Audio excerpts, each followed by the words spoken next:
I'll just film the inside of the tank for you. So the wax looks like most of it's floated to the top. I'll just tell you what temperature it is.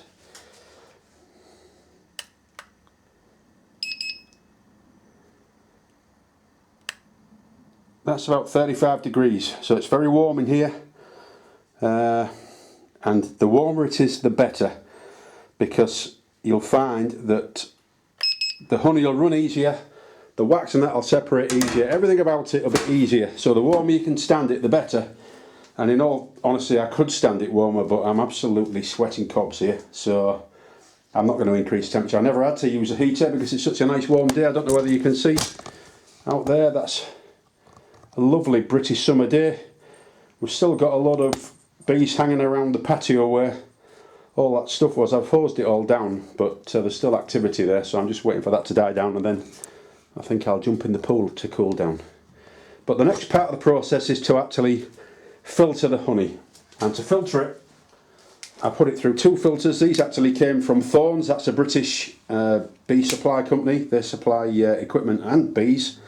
There's a coarse filter and a fine filter. One just clips on top of the other, and then we've got the settling tank. That's a settling tank there with the valve. The idea is you put the honey in there and all the air bubbles come to the top. So I'm going to run the honey off now, and we'll see how much we've got. Right, first of all, just make sure the valve at the bottom's shut. That goes under there. Then fine filter at the bottom, coarse filter at the top, and it's designed to just sit on top. This is the valve, so we slacken that off, and then if we just lift the valve slightly right, and I can move that to the position I want it in, so I'll put that so it runs in the centre. And there's an awful lot of wax and stuff in there, so I might have to open the valve a little bit further than that, but I'll just leave it cracked for now and we'll see how it goes. But that's the honey running off now. So it's going through the coarse filter and then through the fine filter and into the settling tank. And we can get that a little bit quicker. That is so satisfying to see that. We've not been greedy with the bees. You know, I've left loads of, and I always do that. I don't like to take every ounce of honey out of the frames. The frames are actually back on the hive now, so the bees will they'll just mop up all the residual honey that's left in there, store it all again ready for the winter, and I'll also feed the bees to make sure that they've got plenty of supplies for the winter in case it's a bad winter. Last year I never took any honey off the bees at all because, you know, it was such a bad summer and it seemed like the wrong thing to do.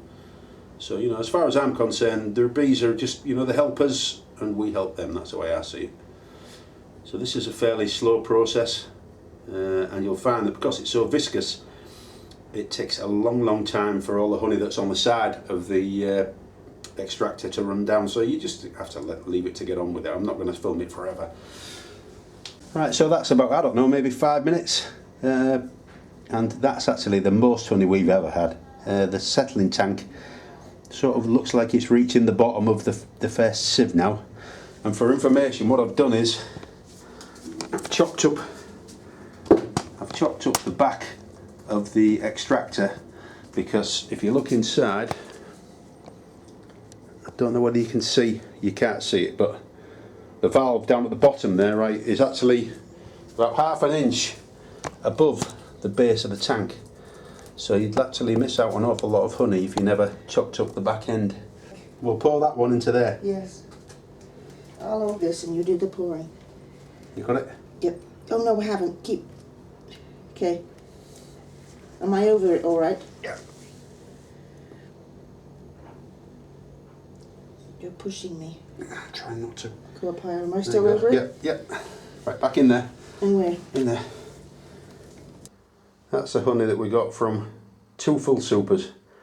And I reckon there's somewhere in the region of about 18-20 kilograms of honey, which is not bad. It's got to settle out yet, that's why it's got all bubbles in it, but certainly we've never had a crop like that before, and it's darker than it was the last time. Tastes okay, we'll wait and see what it's like when it settles out, but that is the extraction process finished, and I've cleaned the inside of this to some extent. It's not properly cleaned, but I've like rinsed it out with water. So the honey's been in the settling tank for about 48 hours. That allows all the bubbles and any bits of wax or anything that's left in there, although there shouldn't be anything because it's been filtered, to float to the top. What we're going to do now is just take off a couple of jars. I've got a cloth on the floor there to catch any drips because it can be quite messy in the kitchen. And we'll see what the honey looks like. Once we've actually jarred up the honey, that's the entire harvesting process complete. And it's been a very successful harvest this year, but we'll just see what the honey looks like now. So this is a settling tank. It's actually got a valve on it which makes it very, very easy to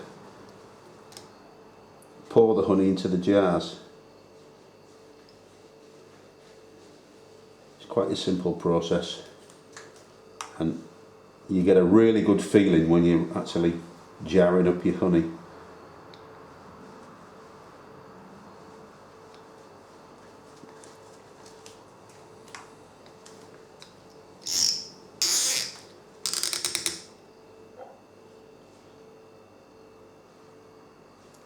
So that's it, that's our first jar of honey. Have you got the lid there, wifey?